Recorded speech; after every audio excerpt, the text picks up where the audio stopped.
Assalamualaikum warahmatullahi wabarakatuh. Halo adik-adik, apa kabar? Semoga semuanya sehat selalu ya. Nah, sebelum kita mulai, yuk kita kenalan dulu. Nama kakak Rahayu Junanti. Nah, kakak biasa dipanggil Rahayu ataupun Ayu. Pada kesempatan kali ini, kakak akan membawakan sebuah cerita pendek yang bertemakan tentang kebersihan. Nah, mungkin adik-adik mau tahu nih gimana ceritanya.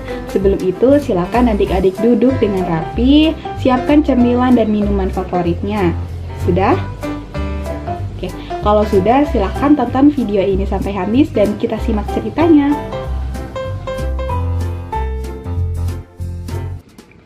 Pada suatu hari di pagi yang cerah, sang surya menyinari bumi dengan sinarnya yang terang. Angin pun berhembus hingga terasa kesegarannya. Acil sudah berada di lapangan untuk jogging. Ia berlari kecil mengelilingi lapangan setiap pagi. Setiap lewat di depan rumah tetangganya, Acil selalu menyapa dengan ramah. Acil orangnya memang supel dalam bertetangga. Ia mudah bergaul dengan siapa saja, entah itu tua ataupun muda. Udaranya begitu segar. Itu Pak Bani di depan rumah. Aku sapa dulu gumam Acil. Selamat pagi Pak Bani, sapa Acil. Selamat pagi juga Nak Acil, jawab Pak Bani. Setelah melewati rumah Pak Bani di pinggir lapangan, Acil kini melewati rumah Bu Asih yang tidak jauh dari rumah Pak Bani. Selamat pagi Bu Asih, sapa Acil. Selamat pagi Acil, jawab Bu Asih. Acil meneruskan lari-lari kecilnya sambil menikmati udara yang sejuk di pagi hari yang cerah. Ketika melewati satu rumah lainnya, Acil mendadak berhenti di depan rumah itu. Acil hanya geleng-geleng kepala karena rumah itu sangat kotor dan kumuh.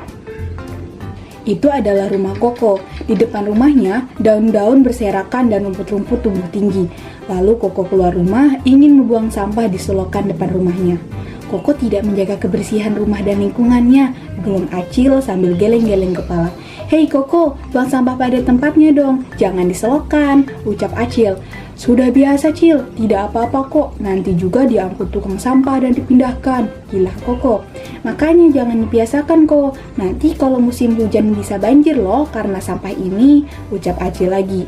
Cil, lihat itu, matahari bersinar begitu terang, tidak mungkinlah hujan turun, kamu lanjut saja lari paginya, jangan suka ngatur-ngatur orang lain, bantah Koko. Acil kemudian melanjutkan lari paginya. Setelah cukup, Acil pulang ke rumah. Dalam perjalanan pulang, tiba-tiba langit menjadi gelap. Acil bergegas dan setibanya di rumah, hujan turun sangat deras. Ia sejenak berpikir tentang selokan di depan rumah Koko yang penuh dengan sampah. Acil khawatir jika hujan tidak berhenti, selokan itu pasti akan meluap dan mengakibatkan banjir. Sementara itu, selokan di depan rumah Koko meluap. Koko pun kebingungan, aliran air di selokan mampet karena terhalang sampah yang begitu banyak. Air terus naik dan rumah Koko pun tergenang air. Koko mondar-mandir, tak tahu apa yang harus ia lakukan. Kalau tadi pagi aku menuruti nasihat Acil, mungkin tidak begini ya jadinya, kata Koko menyesal. Koko berlari ke rumah Acil untuk meminta bantuan. Ia tak sanggup membersihkan rumah dan halaman sendiri. Sampai di rumah Acil, Koko mengetuk pintu. Tok tok tok tok, Acil tolong aku, cepat buka pintunya, teriak Koko. Ada apa Koko? Kok kamu kelihatan berantakan sekali? Tanya Acil. Tolong Cil, rumahku kebanjiran, bantu aku bersihkan semuanya ya, jawab Koko. Baiklah, ayo kita segera ke rumahmu, ajak Acil. Mereka berdua bergegas ke rumah Koko. Ketika di tengah perjalanan, Acil memberitahu tetangga lainnya untuk membantu dan gotong royong untuk membersihkan rumah Koko. Para tetangga pun langsung bergegas ke rumah Koko. Mereka bersama-sama membersihkan rumah Koko dan selokan depan rumah Koko. Beginilah akibatnya kalau membuang sampah sembarangan, ucap Pak Bani. Setelah banjir surut, sampah-sampah yang berserakan banyak sekali. Acil dan para tetangga bahu-membahu mengumpulkan sampah yang berserakan. Setelah semuanya bersih, sampah tadi dibuang ke tempat sampah. Koko lega dan senang rumahnya kini bersih. Ia mengucapkan terima kasih kepada Acil dan para tetangga karena sudah membantu membersihkan rumahnya. Terima kasih ya Acil, kini rumahku sudah bersih. Dan terima kasih juga buat bapak-bapak dan ibu-ibu semua, ucap Koko.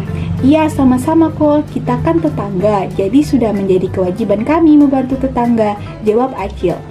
Jangan membuang sampah sembarangan di selokan lagi ya Koko, dan selalu bersihkan lingkungan di sekitar rumah, tambah Pak Bani. Iya Pak, mulai sekarang Koko tidak akan membuang sampah di selokan lagi, jawab Koko. Mulai saat itu, Koko rajin membersihkan rumah dan selokan di depan rumah.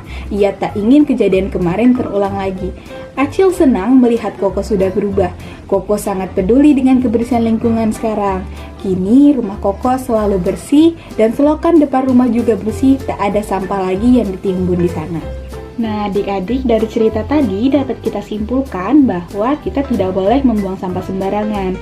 Untuk adik-adik, mulai untuk membuang sampah pada tempatnya dimanapun itu. Sampai sini, semoga adik-adik dapat menikmati cerita kakak, dan kakak mohon maaf bila ada salah.